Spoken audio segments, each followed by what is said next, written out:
How's it going, everybody? Welcome back. Today, I was super surprised when I got this in the mail. The Invincible Iron Man, Mafex number 165. I didn't even see the email saying that it was shipping, so super awesome.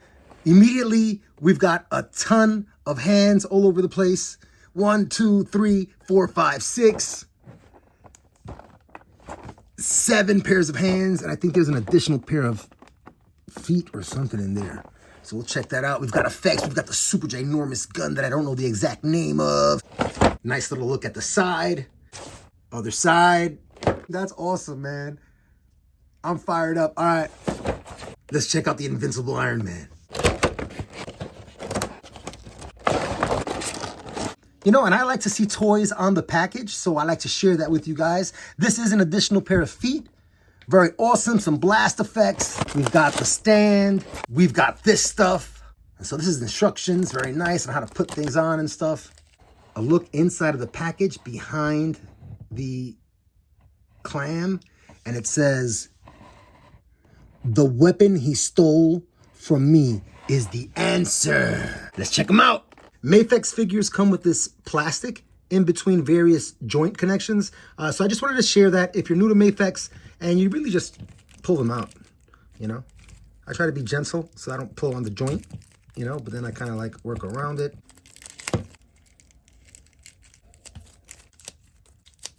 All right, let's take a close look at the Invincible Iron Man. And the colors are popping and vibrant and brilliant in person.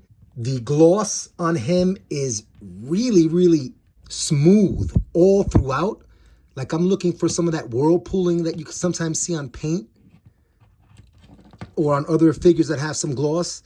And this is just really well applied, man. I don't see any blotching on the gloss all over the figure. He looks amazing.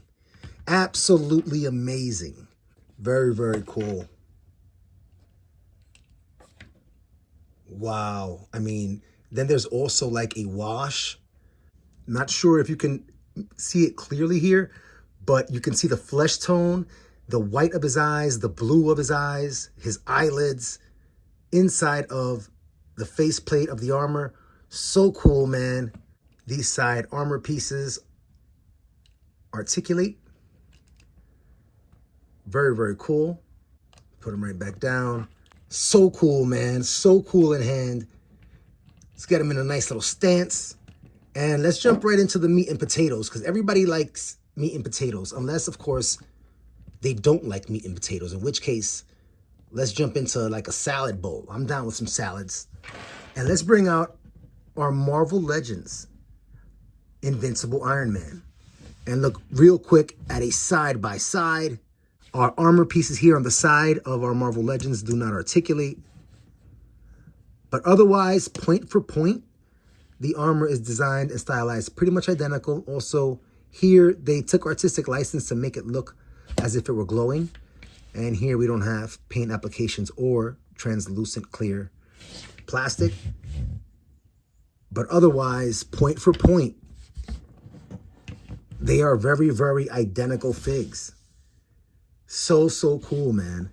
Very nice detailing all throughout. A very straightforward figure, Invincible Iron Man, in terms of his presentation, if you will. But they look absolutely great together. Heck yeah. Thank you, Tony Stark. All right, let's take a look at articulation. We have great movement on our Mafex figs. The head has wobble. It has rotation. You can tilt it in different ways. You have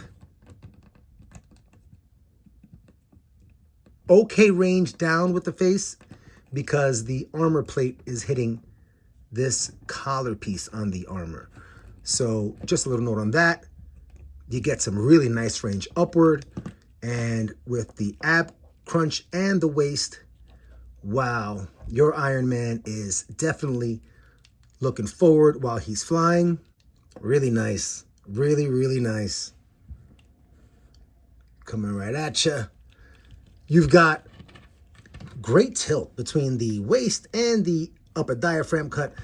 You've got some really great tilt to either side, and you're going to get a little bit of wobble here, side to side at the diaphragm cut, and you'll get some wobble, not full rotation, at the waist.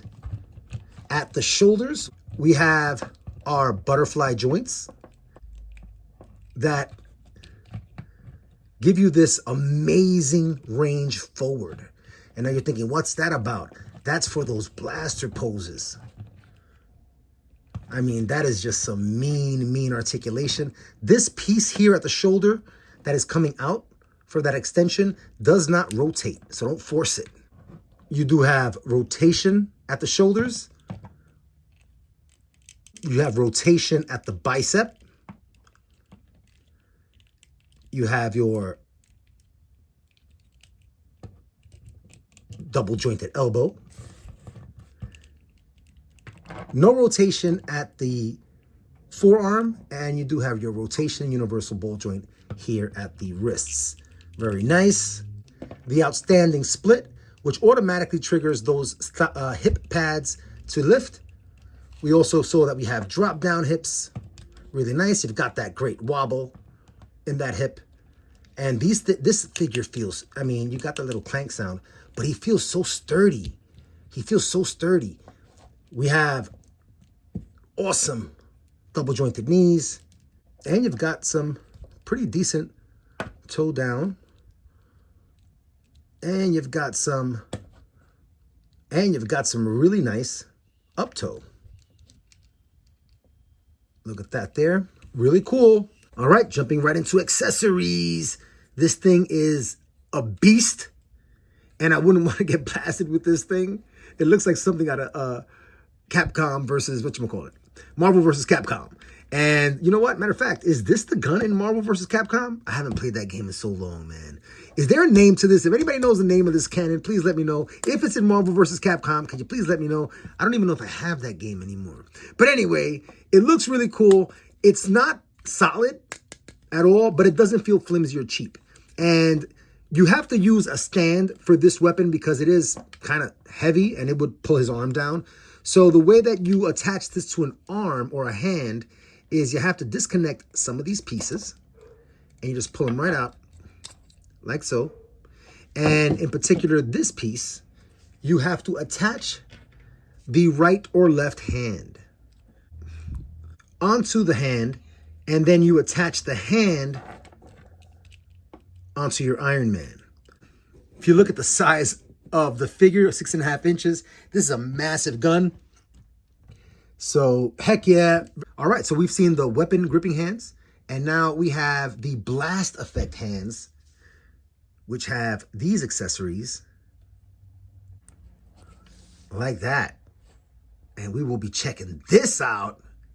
Very cool. We have these other open emotive hands with the inactive blaster in the palm. Very nice. The splayed out fingers with the inactive blasters in the hand. Legit flight hands. Very cool. I'm loving the gloss paint on these hands, man. And last but not least, we have a pair of more emotive, relaxed, open hands. Super cool. Second time I am going to ask for some help in this video is, I don't know what these roller skate things are on the bottom here. I do not believe they are wheels that move. I don't know what that's for. Help me out if you do. Coming down to the meat and potatoes of accessories, we've got an additional swap out faceplate. And the difference in these faces is actually the design of the mask. And I don't know if it comes across on camera, but this is all smooth and rounded. And this has some sharp angles to it. There you go, kind of comes across here on camera. Really nice, digging it. Especially here on the nose, which is the very big difference in the two figs, in the two masks, I should say. Really cool. We also have the Tony Stark portrait with the additional neck. Very cool. Man, that paint looks great. The flesh tone paint on him feels like a thick coating of paint, but it's still super crisp and it's not blotchy anywhere. You've got the nice little semi-gray black wash on his hair. Very cool. Last but not least, we have the 2 blast effects for flight for his feet. And we're going to check those out too in a bit. Very, very nice.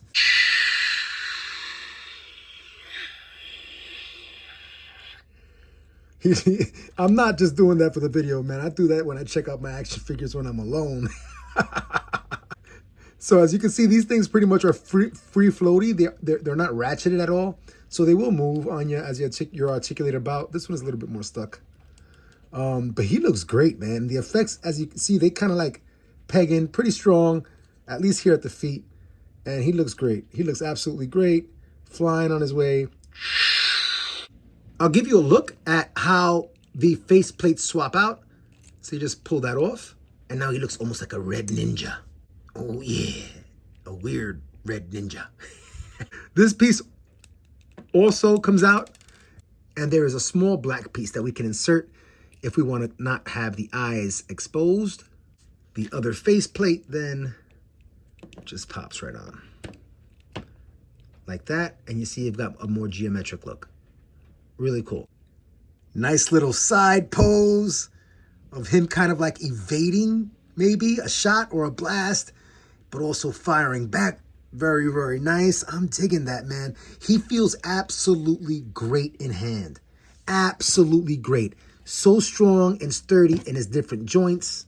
I could hold him in different places. I mean, obviously the arm is going to have a hard time holding up the whole body weight. But wow, look at that. You know, on the joint of the shoulder, I'm holding up his weight and articulate down. It is such a sturdy, sturdy figure. Mafex number 165. This thing is a grand slam. All right, let's jump into today's theme comparison. Actually, it's not much of a theme. It's kind of just what I have around right now because I've got a bit of a mess in the room. But we're going to go ahead and pair them up with some figs, give you a sense of some scale. Oh, real quick. You see right here on this beautiful paint job that I said I was so in love with, I've got some chipping, man. As I was trying to pose, it rubbed up against the inside here of his underwear piece, and it rubbed off my paint, you know, so bummer, man. Watch out for that. All right, the not themed comparison. I'm going to bring out Fire Lord. You know why? Because he's around and available, but also because I got the shipping notice, or the getting ready to ship notice for Galactus, and I lost my damn mind. And I've got that guy there hanging out, waiting for his big bro. That's the 18-inch Galactus. Very, very cool. I'll also bring out what is, in my opinion, the greatest Spider-Man ever made. I'm going to bring him over here, right behind Tony Stark. Very, very cool. I will bring out the most powerful man in the universe. Wow, he's towering over everybody here. Let's get him in the back. And that 40th anniversary He-Man is the bomb. Very, very nice. I will bring out a recent acquisition. Actually, you know what? I'll bring him to the front. This little guy is a quick swap custom from Mythic Legions, and I love him. He's my little Castle Grayskull alchemist. And I'll bring this guy back from the dead over here. And this is our Invincible Iron Man, but it is also really the Marvel Legends Tony Stark AI. You know, so just to be clear on that, for anybody that's interested in picking this figure up, I will also bring in another Mythic Legions because they're the bomb. And this dude has an awesome purple hood and this amazing Parisian scarf. Give you a close look at that scarf. I mean, I don't even know how to do a Parisian accent, so. And we'll get him hanging back there. Very, very cool. And last but not least, even though I don't know where I'm going to put him, but I want to share him anyway because I got him. Man, I got Q from Star Trek, The Next Generation, Super 7 Reaction. Oh, yeah, I wonder why I got this guy. Action figure. His name is Q. You got to love it. And we'll bring him over here somewhere. All right, at least it says Star Trek in the picture. Very cool. Super awesome. And we see we've got a Mythic Legions troll hanging out back there. And a garbage bag. Oops. All right, man. Super cool. This was a lot of fun today. It really always is. So I thank you if you are a person returning to the channel or if this is your first time here. Thank you for coming out and sharing your time with me. I have a ton of fun doing this and I look forward to doing this for some time to come. As always, everybody, until next time, stay invincible.